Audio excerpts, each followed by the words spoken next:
Hello. The word today is encounter. I'm going to ask you to encounter God, have a divine encounter today. That's more than just 5 minutes of prayer. That's setting aside a space of time for you to be alone with God. And here's what I want you to pray. Lord, I desire to encounter you and be encountered by you.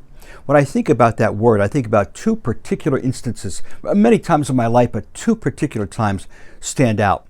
One was in Baltimore, Maryland, at a meeting at a church, and the other was in Parma, Ohio. And both of those instances stand out to me like tall mountains in a mountain range of times I encountered God and God encountered me. Well, biblically speaking, I think about Saul of Tarsus on the Damascus Road becoming Paul the Apostle. Here's the text. Now Saul was breathing out threats of murder against the disciples of the Lord, and he went to the high priest. And he asked for letters from him to the synagogues in Damascus, so that if any were found according to the way, or the Christians, both men and women, he might bring them bound to Jerusalem.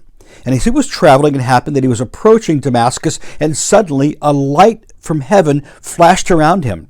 And he fell down to the ground and heard a voice saying, "Saul, Saul, why are you persecuting me?"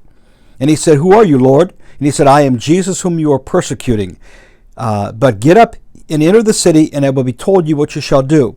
Then they traveled to the city, and then God spoke to Ananias. Ananias comes and prays for him. Scales are taken off of his eyes.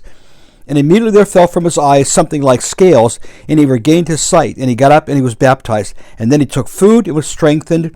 Now for several days he was with the disciples who were at Damascus, and immediately began to proclaim Jesus in the synagogues, saying, "He is the Son of God," night and day.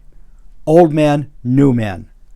One where's a death, causing death to Christians. Now he's preaching to unbelievers to bring them into the fold.